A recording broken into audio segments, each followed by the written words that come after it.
আজকে সকালের নাস্তাটা একটু বাহির থেকেই আনা হয়েছিল। তো এই নাস্তাটা এনেছিল আমার মেজো ভাই। আমার আম্মার বাসায় গিয়ে আমার দুই ছেলে কালকে ঘুমিয়েছিল, তার মামার সাথে ঘুমাবে তাই। তো আমার ভাই ওদের খাইয়ে হোটেলে তারপর আবার খাবার নিয়ে আসছে বড়জনের জন্য। এখানে ছিল চিকেন স্যুপ, ডাল ভাজি আর ছিল পরোটা।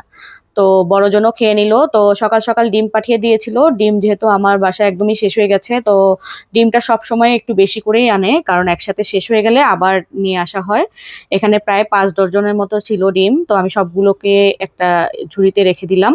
আর আমি সবসময় বাহিরে রাখি ডিম, কখনোই ফ্রিজে রাখি না। তো যাই হোক, এদিক দিয়ে তো আমি স্যান্ডউইচ বানানোর জন্য সবকিছু রেডি করে নিচ্ছিলাম। এটার ভিডিওটা যদিও আপনাদের দিয়েছি। তো আমার হাতে বানানোই এই মেয়োনেজটা আর চিকেনটাকে হালকা ভেজে, আমি সবসময় বললাম না নর্মালে রেখে দিই, সেটাকে বের করে নিয়েছি, হালকা গরম করে নিলাম। তারপর আজকে একটু ভাবলাম যে এটাকে মানে স্যান্ডউইচ মেকারে একটু ইয়া করে নিব, স্যান্ডউইচটা বানিয়ে নিব, তাহলে ক্রিস্পি হবে, খেতে ভালো লাগবে। পরে একটার সাথে আরেকটা দিয়ে দিলাম, দিয়ে তারপর স্যান্ডউইচ মেকারে দিয়েছিলাম। তো আমার বাসায় যেহেতু বাটারটা শেষ হয়ে গেছে, বাটারটা ব্রাশ করে দিলে মানে খুব ভালো লাগে, উপর দিয়ে একটু ব্রাশ করে দিলে মানে এই স্যান্ডউইচটা খেতে খুবই ভালো লাগে আর কি। তো এইভাবে করে বানিয়ে নিয়েছি সবগুলো, বানিয়ে তারপর বাচ্চাদের স্কুলের জন্য দিয়ে দিয়েছি। ওরা স্কুলের টিফিন হিসেবে এটা খুবই লাইক করে। তো চেষ্টা করি আমি মা হিসেবে সবসময় ওদের সবসময় বাসা থেকে টিফিন দেওয়ার জন্য। আমি অলওয়েজ বাসার টিফিনটাই প্রেফার করি, কারণ বাহিরের কোনো কিছু কিনে আমি কখনোই ওদের আমি টিফিন দেই না, সবসময় বাসা থেকে দেওয়ার চেষ্টা করি। আপনারাও চেষ্টা করবেন সবসময় বাচ্চাদের একটু বাহির থেকে না দিয়ে বাসায় করে তারপর ওদের টিফিনটা দেওয়ার জন্য। তো যাই হোক, তারপর একটু স্কুলে ওদের দিয়ে এসে আমি একটু পার্লারে ঢুকেছি, স্কুলের কাছেই ছিল এই পার্লারটা।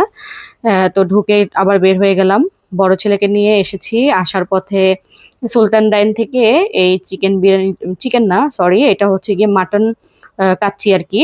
তো নিয়ে আসা হয়েছিল, সাথে ছিল কাবাব, আলু, বড় বড় আলু। এই কাচ্চিগুলোর আলুটা খেতে দারুণ মজার, আর কাবাবটাও খুবই টেস্টি ছিল। আমার কাছে সুলতান ডাইনের বিরিয়ানিটা মানে কাচ্চিটা আমার বেশি ভালো লাগে কাচ্চি ভাইয়ের চেতে, কারণ কাচ্চি ভাইয়েরটা আমার অতটা ভালো লাগে না, এটাই ভালো লাগে। একটু ঝরঝরে ছিল, তেলটা কম ছিল। তারপর আমি একটু ঠান্ডা হয়ে যাওয়ার কারণে আজকে ওভেনে গরম করিনি, কারণ ওভেনে গরম করলে না আমার কাছে ভালো লাগে না। আমার কাছে মনে হয় যে এটা ফ্রাই প্যানের উপরে একটু গরম করে খেলে ওটার বেশি স্বাদ। তো যাই হোক, আমি একটু আবার একটু গরম করে নিচ্ছিলাম। তো আমাদের 4 জনের হয়ে গেছে খাওয়া দুপুরের এই 2 প্যাকেট দিয়েই, যেহেতু সবাই অল্প অল্প করে খায়। আমাদের বাসায় ওরকম রাইস খাওয়া হয় না। তো এদিক দিয়ে আমার ভাবি, ভাইয়ের ছেলে আসছিল সন্ধ্যার পরে, এই যে 2 পণ্ডিত একসাথে। এরা 2জন একসাথে থাকতে মানে 5 মিনিট ঠিক থাকবে, তারপরে তাদের মারামারি শুরু হয়ে যায়। এই আর কি, সবাই ওদের মাশাল্লাহ বলবেন, দোয়া করবেন ওদের জন্য। তারপর সন্ধ্যার পরে ভাবতে ভাবতে চলে আসলাম যে রাতের তো কিছু রান্না করা নেই, এখন তো কিছু রান্না করতে